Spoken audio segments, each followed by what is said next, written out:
받도록 하겠습니다. 오늘 선포될 말씀 구약성경 에스겔서 37장 9절로부터 10절 말씀 두 구절입니다.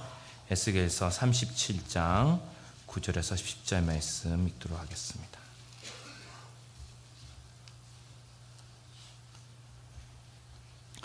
함께 하나님 말씀 받들어 올리도록 하겠습니다.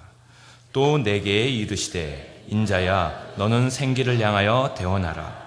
생기에게 대언하여 이르기를 주 여호와께서 이같이 말씀하시기를 생기야 사방에서부터 와서 이 죽음을 당한 자에게 불어서 살아나게 하라 하셨다 하라. 이에 내가 그 명령대로 대언하였더니 생기가 그들에게 들어가매 그들이 곧 살아나서 일어나 서는데 극히 큰 군대더라. 아멘. 자리에 착석해 주십시오. 잠시 말씀을 증거해 주실 강사 목사님 소개하겠습니다. 오늘 북한 선교주의를 맞아 선교부에서 특별 강사를 모셨는데요. 우리 임향자 목사님이십니다. 중국 선교를 비롯해서 다양한 선교 사역 하시다가 17년 전에 하나님께서 인도하셔서 이제 북한을 이탈한 청소년들을 말씀으로 세우는 이 사역으로 부르셔서 지금 17년째 하늘꿈학교 교장으로 섬기고 사역하고 계십니다. 그래서 하늘꿈학교는 저희 교회에서도 적지만 매월 후원하고 있는데 탈북한 그러니까 북한을 이탈한 청소년들에게 기독교 세계관에 입각한 전인교육을 실시하는 학교입니다. 더 감사한 것은 아이들에게 공부만 가르치는 게 아니고 또 10개의 그룹 홈을 운영해서 선생님들이 그 청소년들과 24시간 같이 사시는 거죠.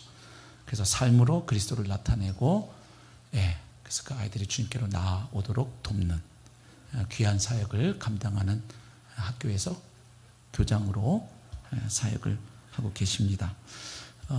저희 교회 안에도 이 학교 선생님 한 분 계신 거 아시나요? 우리 박현선 자매님이 이 학교에서 수학 과목으로 섬기고 있는데 지금 우리 박 자매님은 일부 예배 드리고 지금 제가 알기로 주방으로 좀 올라가신 것으로 알고 있습니다.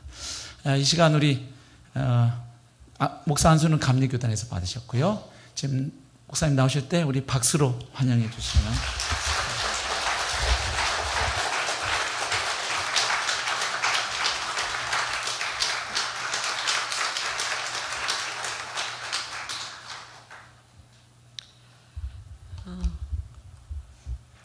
이렇게 따뜻하게 환영해 주셔서 진심으로 감사를 드립니다.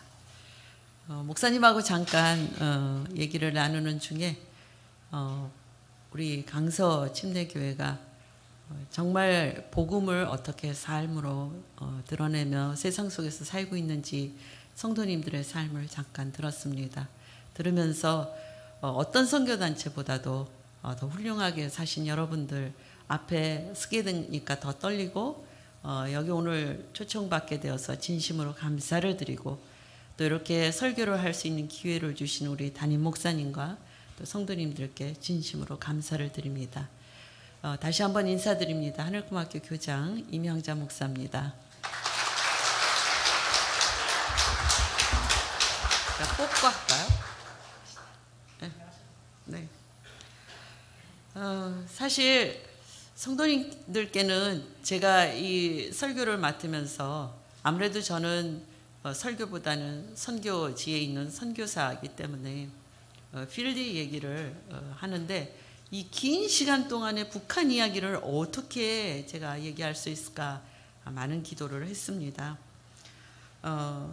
그래서 오늘 저희 하늘꿈 학교와 또 우리 아이들의 이야기와 그 비전들을 우리의 비전을 성도님들과 함께 나눌 수 있는 말씀을 기도하면서 선택한 것이 오늘 본문 에스겔서 37장 9절에서 10절까지의 말씀이었습니다. 잠깐 제 소개를 해야 되겠죠. 저는 평범한 아내고 두 아이의 또 엄마이기도 합니다. 그러나 제가 이렇게 몸이 건강하지 않아서 늘 병을 달고 사는데요. 소심하고 성격적으로도 겁이 엄청 많아요. 이 북한하고 제가 대면할 그런 주제가 되지 못합니다. 그리고 언변도 남을 설득해서 내가 막 내 편으로 만들 정도로 언변이 있지 않아서 사실은 이렇게 설교할 때에도 엄청 많은 시간을 드리고 기도하면서 성도님들 앞에 서는 것입니다. 그리고 학교를 시작하기 바로 전에 2달 전에 제가 뇌종양이라는 아주 엄청난 병을 발견하여서 지금까지도 계속 MRI를 검사하면서 긴장감 속에서 사역을 하고 있습니다. 그래도 제가 이렇게 주의 종으로 부르심을 받고 하나님 앞에 쓸 때에는 정말 하나님이 기뻐하는 일을 하겠다, 그렇게 헌신하고 썼죠. 하나님이 기뻐하는 일은 무엇입니까? 부모가 자녀를 다시 되찾는 것처럼 중요한 일, 기쁜 일은 없잖아요. 어떤 일보다도. 그래서 영혼 구원이라는 생각에 초기부터 해외 선교의 사역을 하게 되었습니다. 해외 선교 사역도 복음이 들어가지 않은 곳, 종족 개념으로 사역을 했죠. 그래서 선교지를 개척하고 선교사들을 파송하고 그다음에 선교사들을 후원하고 관리하고 한국 교회를 또 선교에 동참하는 그런 일들을 쭉 해오다가 북한이 제게 이 많은 제가 선교지를 많이 개척했거든요. 동유럽서부터 중국에 있는 소수 종족까지도. 그런데 북한은 생각을 해본 적이 없습니다. 근데 이제 저에게 북한을 가르쳐 준 분이 계십니다. 해외 선교하면서 이 북한에 대해서 저보고 생각하지 않으면 해외 선교 그런 것이 아무 의미가 없다고 저에게 강력하게 말씀하신 분이 계신데요. 그분이 96년도부터 그분은 유별나게 복음 통일, 북한 선교에 대해서 정말 큰 비전을 갖고 계셔서 저에게 계속 교육을 시키시다시피 하셨어요. 그런데도 저는 제 사명에 북한이 와닿진 않았지만 지금은 북한이 제 마지막 이웃이 되어 있습니다. 그 목사님이 저를 콜링하셨을 때 북한의 당시 상황은 아주 비참했습니다.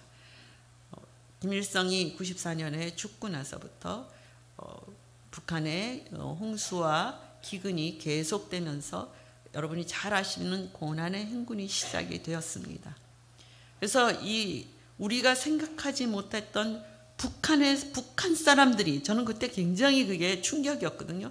북한 사람들을 내 눈앞에서 볼 수 있는 거, 그건 너무 놀라웠어요. 우리는 불가능하다고 생각을 했기 때문에.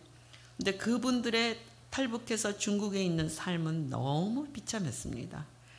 근데 오죽하면 그 폐쇄된 자신의 그 고향 땅을 버리고 탈북해서 중국 땅에서 살기 위해서 있는 그 탈북민들을 보면서 그분들을 음으로 양으로 도왔죠. 왜 보면 머물 것이 없고 또 먹을 것이 없고 아이들은 구걸하고 도둑질하고 정말 참담한 모습이었고 북한의 중국 공안에 잡히고 북송되어 가는 그 모습들을 보면 와, 이게 사람이 할 짓인가, 정말 가슴이 내리쳤습니다. 그래서 북한 내에서의 일단은 돕는 사역을 시작을 했습니다. 그 신의주 평양에 있는 국수공장을 요구르트 공장에 국수공장도 세우고 그때 단동에서 신의주로 넘어가는 그 트럭을 빌려서 밀가루도 공급하고 그 다음에 이 도시락 사업도 하고 북한의 어린아이들 밥 먹이는 사업도 하고 여러 가지 일을 했는데 이제 그게 밑빠진 독에 물붓기처럼 이게 정말 쉽지가 않더라고요. 그러자 이제 탈북민들을, 중국 내 탈북민들을 또 도와야 하니까, 그래서 일단은 중국 내 탈북민들을 그곳에 정착시키고 싶었습니다. 선교사님과 함께. 그러나 워낙 중국의 그 감시와 체포 이런 것들, 북한에서 또 잡으러 다니는 그런 아주 정말 영화 같은 그런 드라마틱한 상황이었기 때문에 그것은 포기하고 이 선교사님이 이 탈북민이 아니죠. 이 탈북민들을 남한으로 데려오는 엑소더스 프로젝트를 처음 시작했습니다. 근데 그분은 그렇게 이제 많은 수를 남한에 데리고 옴으로써 인해서 납북이 되셨습니다. 자기가 데리고 있던 북한 탈북민에 의해서 결국엔 돌아가셨는데, 북한의 그 모진 고문 속에서도 끝까지 예수를 부인하지 않고 순교하신 것을 이분을 잡아갔던 북한 보위부가 다시 탈북해서 2016년도에 저희에게 그 교도소에서 재판받던 기록과 증언을 해주셔서 정말 목사님이 힘들게 순교하신 것을 이제 처음으로 제가 접하게 된 거죠. 선교사님은 두 가지 큰 일을 했습니다. 북한 분들을 위해서. 하나는 북한의 몽고 루트를 개척한 것이고, 그 다음에 아이들을 30명 넘게 꽃제비 아이들을 당시 그 안가 쉘터에서 보호하고 먹이고 재우고 예배드리고 그런 일들을 이제 시작하시고, 그 후에 우후죽순으로 탈북하는 사람도 생기고 NGO들이 하다가 지금은 브로커들이 하고 그런 과정들에 있죠. 그래서 이 목사님이 데리고 있던 그 꽃제비 아이들 6명으로 시작한 학교가 하늘꿈 학교입니다. 지금 영상에서 보셨지만 학교가 정말 아름다운 건물에 있고, 그리고 정식 학교로서 교육청의 통일연구학교도 교육청과 함께 진행하고 표창도 받고, 그리고 북한의 복음을 교육이라는 도구를 가지고 증거하고 복음 전파할 준비도 하고 있는 그런 학교의 형태지만, 학교의 시작은 고아원과 다름이 없었습니다. 낡은 상가 건물에서 정말 시작되었고, 교사들은 제가 훈련시키는 선교사들이 교사였습니다. 그래서 아이들을 먹이고 입히고 재우고, 그리고 이 아이들에게 기본적으로 한글 읽기, 쓰기, 이렇게 시작한 것이 우리의 교육의 전부였습니다. 정말 시간이 지날수록 지금 돌이켜도 하늘꿈 학교의 주인은 하나님이심을 더욱 깊이 새기게 됩니다. 지금의 학교 모습만큼 저는 탈북 청소년들을 위한, 그들을 어떻게 교육을 해야 될지 개척할 재정이 있어야 되겠죠. 그 다음에 교육적인 커리큘럼 안목이 있어야 되겠죠. 그리고 또 같이 동역할 인적인 자원이 있어야 되는데 전혀 없었습니다. 그냥 탈북 청소년들이 북한교회 회복과 북한의 재건의 주역이야. 그거는 제가 선교 사역을 하면서, 해외 선교하면서 현지인들의 리더십이 서야 그 선교지가 살아난다는 것을 철저히 배웠기 때문입니다. 그 비전 하나로 그냥 시작을 했습니다. 그래서 제가 그동안 하늘꿈 학교를 위해서 넌 뭐 했니? 그러면은 두 가지로 정리됩니다. 첫째는 하나님이 들고 있으라고 하시는 하나님의 깃발을 붙들고 있었습니다. 어떤 환경 속에서도 묵묵히 서 있었습니다. 비가 와도 비바람이 몰아쳐도, 정말 재정이 없어서 춥고 사람이 없어서 외롭고 더워도 하나님이 가르치시는 곳을 향해서 그분의 깃발을 높이 들고 서 있었던 것입니다. 다른 한 가지는 오늘의 말씀, 에스겔서 37장 사실은 7절부터 10절까지 대로 아이들에게 말씀을 대언하고 생기를 대언하는 그 사명을 감당하고자 했던 것입니다. 그 후에 죽은 영혼을 살리시는 것은 하나님이신 것을 저희는 목도할 수 있는 축복을 누렸습니다. 솔로몬 이후에 이스라엘은 북과 남으로 분열되어서 이스라엘은 멸망의 길로 갔습니다. 제1계명서부터 4계명까지 철저히 지키지 않았죠. 북이스라엘은 아수르에게 결국에 망하게 되고, 남유다는 세워진 왕에 따라서 또 하나님께 순종했다 불순종했다. 그러나 결국에 바벨론의 포로로 갑니다. 이 오늘의 에스겔 선지자는 바벨론 포로시에서 멀리서, 바벨론 땅에서 포로로 된 상황 속에서 자기의 고향 멀리서 이스라엘에 대한 환상을 보는 겁니다. 하나님의 계획을 미리 접하는 겁니다. 그래서 저는 이것을 보면서 마치 우리 하늘꿈학교처럼 또 많은 북한 사역을 지금 준비하시고 있는 것처럼 정말 미리 북한을 내다보고 정말 기도와 말씀으로 모든 일들을 준비하는 것과 같은 그런 예언적인 그러한 모습을 겹쳐보게 됩니다.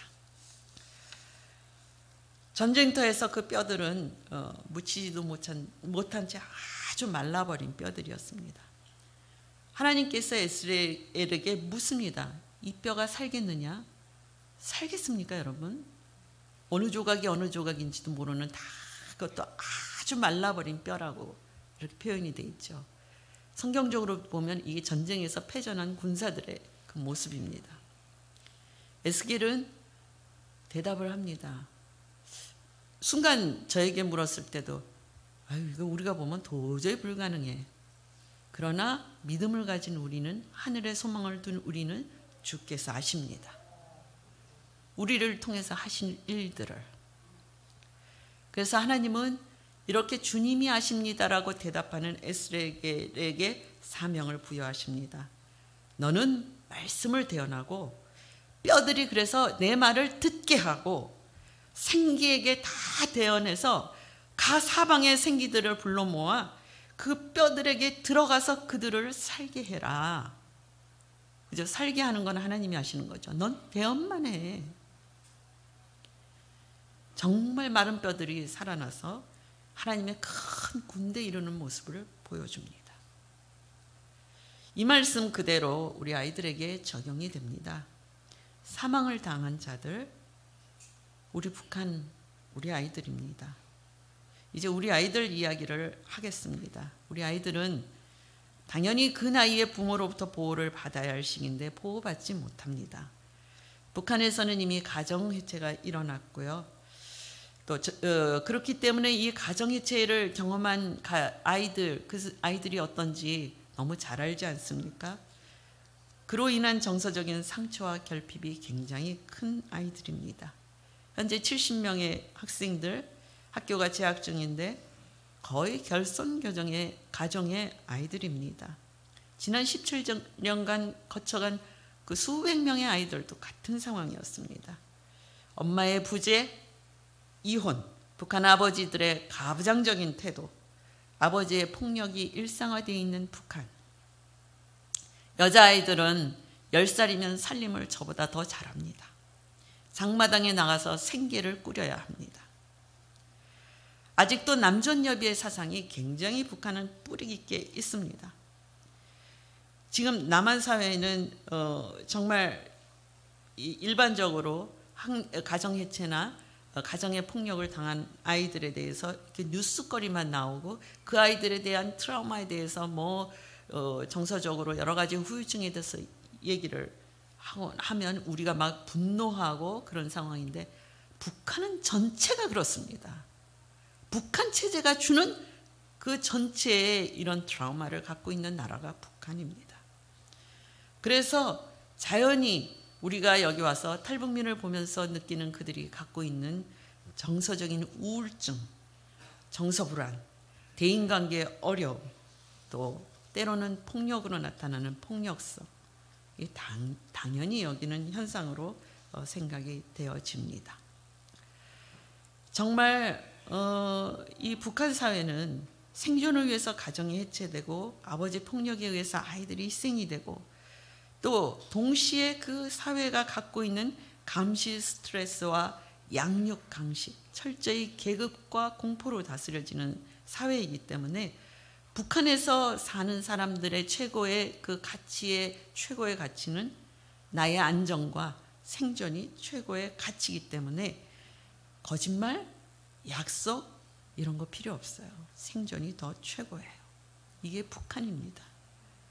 우리 아이들이 자란 것이고 지금도 2,300만이 넘는 우리의 민족이 있는 것입니다. 우리 아이들은 거기에다 탈북 과정에서 정말 여러 가지 겪는 어려움이 더해져서 심리와 정서가 정체성이 너무 불안한 상태입니다. 북한에서는 이 공포의 아주 대표적인 예가 공개 처형이죠. 우리로서는 생각할 수 없는데 우리 아이들은 대부분 다 경험을 했습니다. 의무적으로 보게 됩니다. 아무렇지도 않게 우리들이 처음에 아이들이 이런 얘기를 했을 때 저희는 너무 당황스러웠습니다. 그냥 뭐 사람들 죄수들이 끌려 나오면 새 이렇게 묶어져 있으면 총알 3발씩 세 부분을 쏜다고 합니다. 그러면 사람이 쓰러지고 죽는다고 이렇게 얘기를 하고, 그러면 얘네들도 너넨 어땠니? 그러면 자기네들도 조금 꿈자리가 두숭숭하다가도 뭐 이제 또 그런 사회니까. 일상생활도 보위부 감시에 노출이 돼 있습니다. 우리 지금 사회는 어떻습니까? 개인정보가 노출되면 다 처벌받는 그런 사회에 살고 있지 않습니까? 북한은 그렇지 않아요. 서로 감시해요. 애들도. 그래서 정말 북한은 원인 모를 옥살이도 많아요. 그러니까 우리 아이들도 예외가 아니에요. 우리 아이들의 가족도 다 똑같아요. 아버지가 감옥 갔는데 이유를 몰라요. 추정할 뿐이지. 한 졸업생이 이 남한 사회에, 얘는 아주 뭐 자신이 똑똑하다고 북한도 특목고가 있는데 제1 중학교를 나온 특목고 같은 데를 나온 아이인데 저한테 고민을 토로했습니다. 도대체 나는 이 사회에 오니까 무엇을 어떻게 해야 될지 모르겠다고. 다 선택이라고. 북에서는 시키는 대로만 하면 된다고. 그냥 당에서 명령 내려오면 하고 살살살살 눈치껏 피해가면 되고.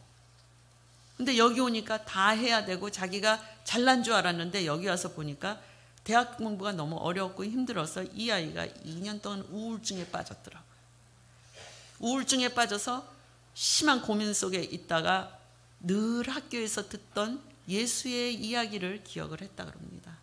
그래서 무조건 그 앞에 있는 교회를 나갔대요. 살고 싶어서. 내가 정말 여기까지 와서 이렇게 안 되지. 그러면서 저보고 난 이제 무조건 믿을 거예요. 따지지 않고 무조건 믿을 거예요. 정말 할렐루야, 아멘. 네가 변하다니 고맙다.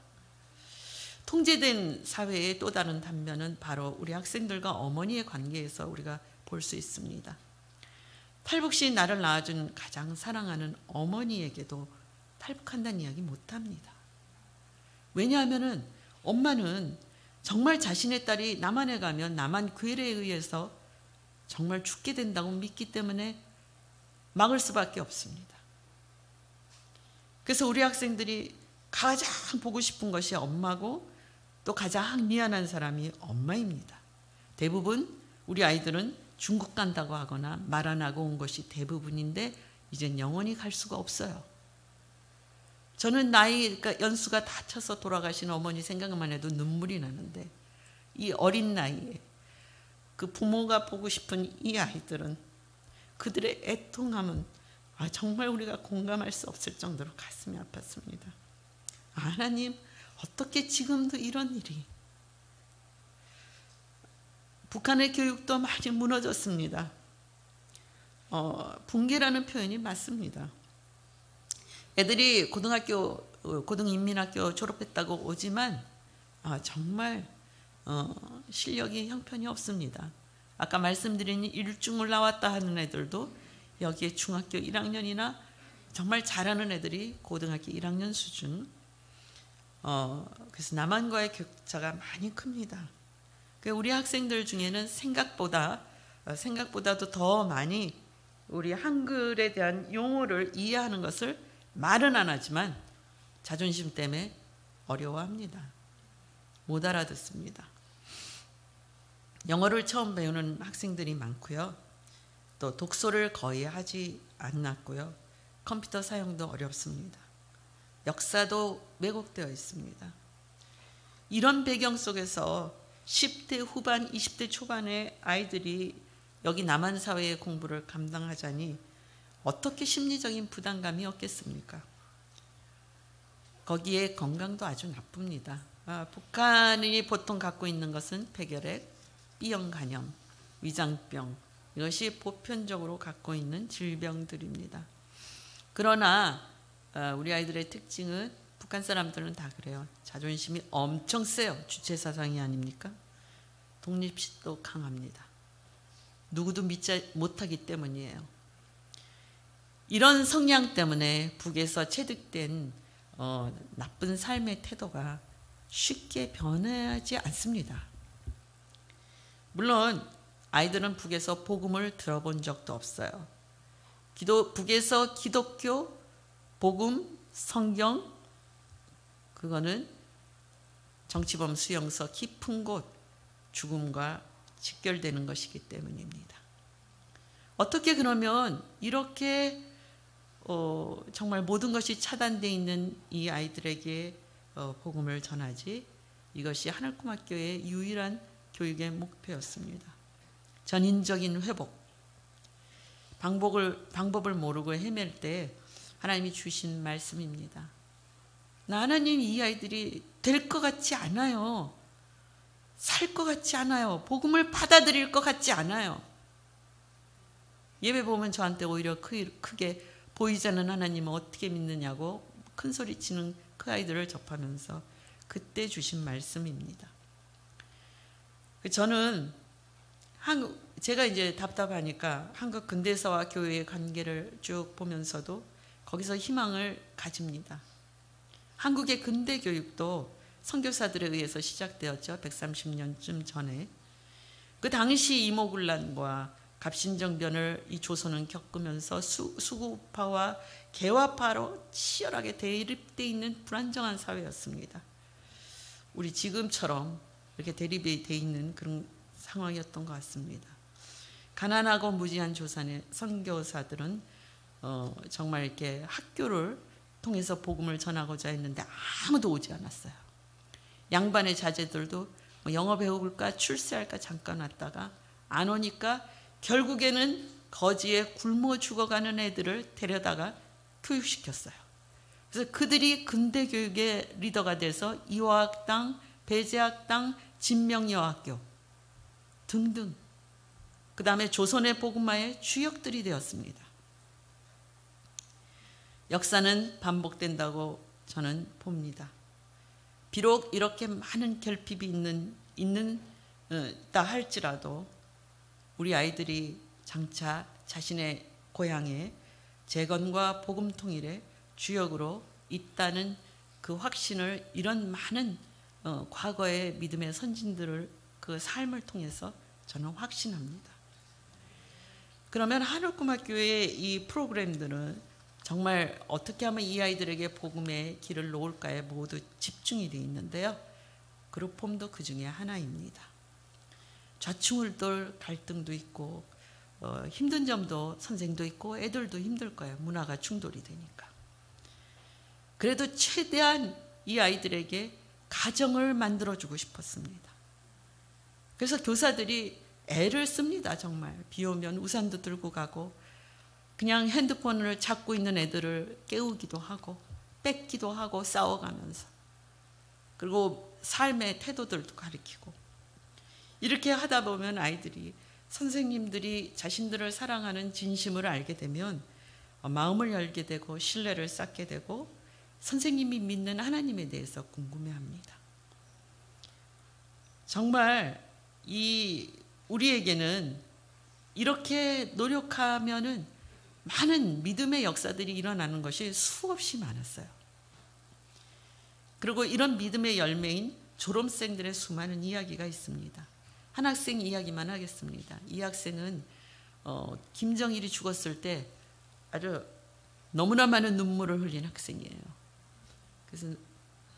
근데 이 학생은 지금 특수학교의 교사로 정식으로 이제 교육대학 나와서 교사로 섬기고 있습니다. 근데 이 아이의 고백을, 기도문을 보니까 장애아이들 그 뒷면에 보이는 하나님의 놀라운 은혜와 섭리를 고백하면서 간증을 써놓은 게 있는데 제가 너무 감동이었어요. 북한은 장애인을 사람 취급 안 합니다. 정말 이렇게 이런 그 북한 아이들이 예수를 믿고 변화되는 이런 모습들을 보면서 정말 하나님께 이것이 기적입니다. 이것이 아버지 하시는 일을 우리를 목독케 하니 우리가 얼마나 축복을 받은 자입니까? 우리의 사랑의 수고가 힘들다고 불평하는 것이 한순간에 녹아지는 그런 역사들이었습니다. 사랑하는 강서 침례교회 성도님, 정말 지금은 우리나라가 어느 나라보다도 풍요롭습니다. 못 먹는 사람 없죠. 그리고 못 입는 사람 없어요. 상대적인 박탈감들이 있어서 서로 이렇게 지금 대립되어 있는 이런 모습이 참으로 안타깝습니다. 나는 이럴수록 교회는 그 부르심의 사명에 충실해야 된다고 믿습니다. 그래서 오늘 강서 침례교회에 제가 이렇게 쓰게 된 것도 너무 감사합니다. 늘 사역하는 사람은 자기만 혼자 하는 줄 알고 외롭거든요. 근데 오늘 목사님의 말씀과 교제를 나누면서 잠시지만 제가 많은 위로를 받았습니다. 아, 하나님은 자신의 일을 이렇게 하시는구나. 그러나 인간은 배부르고 등 따스르면 초심을 잃어버려요. 이게 우리의 습성이에요. 탈북민 목사, 그분은 북에서도 아주 잘 나가는 그런 의사지고 남편은 군인이고 또 가정도 아주 토대가 높은 그런 여성 목사예요. 지금 여기 와서 목회자가 되고 상담 심리로 박사까지 다 받고 그런 과정을 거친 그분인데 19년이 됐는데 자기가 중국 갔다 잠깐 여기 내디디면서 딱 느끼는 게 아버지 내가 남한에 있는 것이 얼마나 감사한지 잃어버렸습니다. 내가 회복시켜 주셔서 너무너무 감사하고 그동안의 불평에 대해서 정말 자기는 돌이켰다는 얘기를 했습니다. 그리고 북한은 우리가 남한 사람들이 도저히 환상을 갖고 있을 뿐이지 상상은 할 수 없는 곳이라고 그분은 이야기를 했습니다. 정말 하나님의 은혜로 대한민국은 교회도 부흥했고 경제로도 발전을 했습니다. 여기에는 하나님의 부르심의 뜻이 있습니다. 세상 사람은 몰라도 우리는 알지요. 그 뜻을 분별하는 것이 우리 믿음의 초심을 회복하는 것이라고 저는 믿습니다. 이러한 한국교회의 영적인 풍요, 그거는 70년 넘게 김일성 일가의 노예로 있는 북의 우리 민족을 구원하고자 하는, 그래서 한국교회와 이 성도들을 그 통로로 삼고 그 하나님의 나 여호와인 줄 알리라는 것을 다시 한번 확증시켜 주시기 위한 나는 기회고 축복의 통로라고 생각을 합니다. 우리는 성경 속에서 수많이 이스라엘 민족을 다루시는 하나님의 손길을 봅니다. 하나님께 멀어질 때는 열국들에 의해서 주방 민족들에 의해서 망하고 하나님께 들어왔을 때는 안전한 것을 여러 번 보았습니다. 우리 짧은 이 선교 역사 130년에서도 우리는 봅니다. 지금 한국교회는 북에서의 기운을 우리가 정말 받느냐 오히려 우리의 영적인 풍요를 북으로 흘려보내느냐 귀로에 서 있습니다. 북한 정권은 사람만이 할 수 있는 정말 감사와 사랑과 소망을 빼앗아서 오늘 에스겔서의 마른 뼈와 같이 만들어버렸습니다. 너무 가슴이 아픕니다. 정말 하늘꿈학교는 복음통일과 북한 재건의 작은 움직임이지만 말씀 그대로 아이들에게 선포하고 지켜주고 울타리가 되어줄 때에 그들은 하나님의 군대로 변하는 경험을 다 말씀드리진 없지만 중간중간 말씀드린 대로 경험을 했습니다. 아이들은 정말 북한의 강한 영적인 하나님의 군대입니다. 왜냐?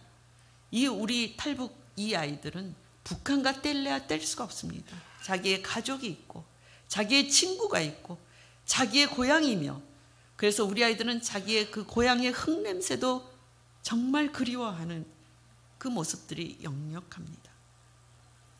이들이 통일의 때에 북한 교회를 회복하고 북한을 재건할 인재가 될 것이라는 믿음에는 한치의 의심도 없습니다. 하나님이 지난 17년 동안 일하셨고 또 지금도 일하고 계시고 계속 우리를 준비시키고 계시기 때문에 더욱 확고해집니다. 매년 10여 명의 학생들이 졸업을 하게 되는데 이들 중에는 어떠한 대가를 지불하더라도 북한의 복음을 증거하겠다는 헌신자들이 두세 명은 꼭 나옵니다. 정말 우리의 영광이요, 우리의 열매요, 하나님의 기쁨인 애들입니다. 오늘 본문 말씀 정말 살아서 일어나는데 큰 군대가 되더라. 우리 스승의 날이면 이 아이들이 학교에 오는데 자신들이 그 학교 밖으로 나가서 얼마나 치열하게 말씀 붙들고 살아가는지를 증거해 줄 때 정말 하나님의 큰 군대로 이들을 만드셨구나 하는 것을 우리가 정말 보게 됩니다. 그리고 통일의 때에 고향 땅에 회복시키겠다고 다짐하는 이들을 보면서 우리도 또 힘을 얻습니다. 이들은 정말 북한을 위해서 예비된 하나님의 강한 군대인 줄 믿습니다. 이 아이들이 군대로 설 수 있도록 흔들리지 않도록 기도를 부탁드립니다. 연약하고 부족한 저도 이렇게 하나님이 하시는 그 비전에 어떤 상황 속에서도 굳게 서 있었는데 여러분 정말 이미 훈련이 되고 준비가 다 된 강서 침례교회 성도님들도 하나님의 음성, 내게 원하신 어떤 상황, 내 것 무엇을 먹을까 입을까 마실까 이것이 아니라 하나님 나라의 의를 구하고 나라를 구하는 그 음성에 민감하게 반응하는 성도님들이 되실 것을 주님의 이름으로 축원합니다. 정말 북한에 살려달라는 아우성을 듣기를 원합니다. 저희 졸업생의 그 영상으로 제 설교는 마치겠습니다.